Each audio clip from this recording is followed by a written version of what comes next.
Hi guys, I know you learned a lot about track matte and text and how to put them in and out, how to do a title animation by bringing the text in and out, and we are going to do a lot of them.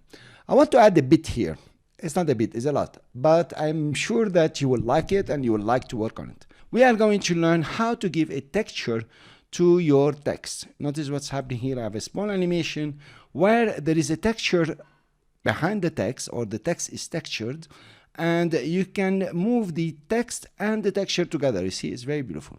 Also, we're gonna learn how to do this kind of layout, if you want, or kind of design where the text is taking the texture of the background and the white rectangle here is making sure that it's appearing. But from here, I leave it to your imagination to create some marvelous text textures and some marvelous animations.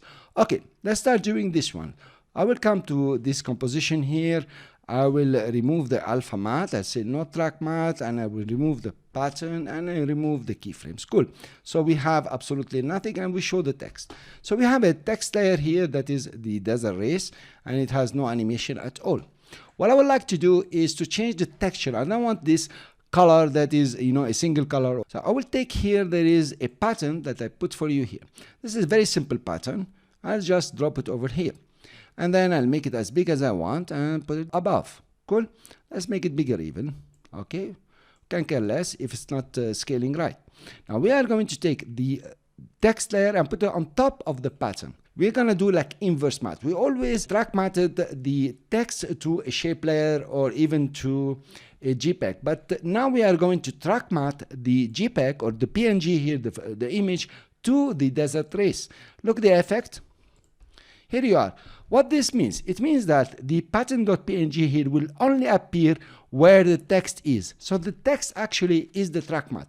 Imagine the possibilities here. There are quite many and very beautiful. I chose a very colorful pattern to show you how it works. Now, of course, you could go for Luma, and it's not that nice because of the desert not being 100% white. Let's choose desert and go to make it 100% white. Notice this is alpha matte. And this is Luma matte. It's just exactly the same, by the way. It's not different even. Now we have a textured text that you can even animate. Let's create a simple animation here. I'm going to open the position, keyframe the position after 2 seconds, just over here. Okay, I can see the text. And keyframe it, come back to the beginning, and take my text and put it on top. So now I can see the text. Cool. Now I will take the pattern itself, open the position, come at 2 seconds wherever I wanted, keyframe it, and see exactly where it's gonna fit. Let's say over here.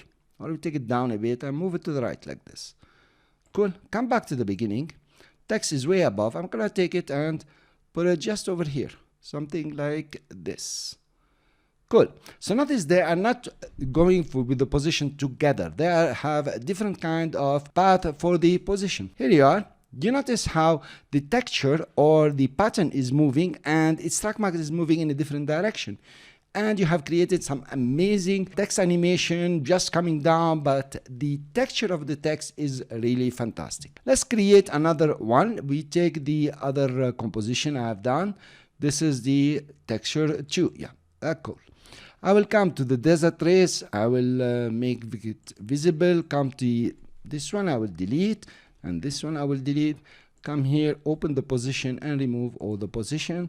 And this is what we have. We have the text over here and nothing is moving. Okay, now I will turn it to white. All right, this is okay also. It doesn't really matter. How do I make it transparent? How do I make the text take the texture of the background, or I want to see the background through the text? That's very easy. I will take desert, remove the lock, take desert and duplicate it. I will take the PNG and track matte it to text layer. I will say alpha matte. Here you are, nothing appears. Actually, it's appearing very nicely. It's exactly like what you have done before if you don't see the background, because the background is replicated.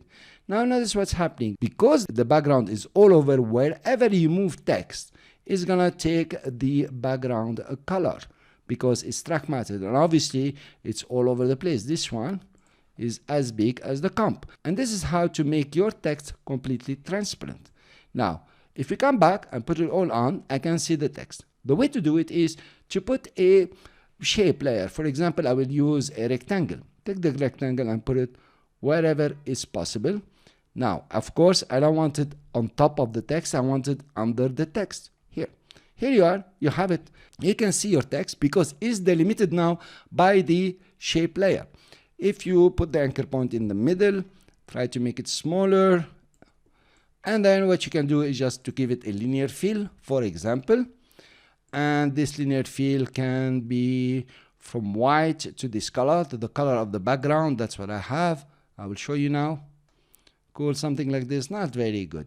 Cool, let's move it here.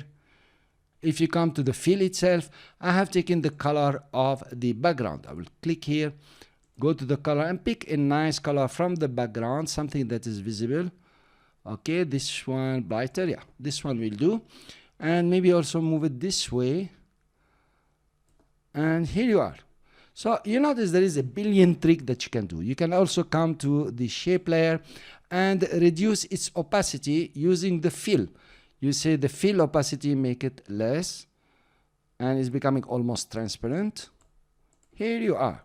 Fantastic. So you notice the tricks you can do just by using the alphabet. The purpose of this lecture is to show you and to demonstrate to you what have you learned. I didn't use anything new. Everything I talked about here, you already knew it. I just put the alphabet and put one on top of the other. Absolutely, that's it.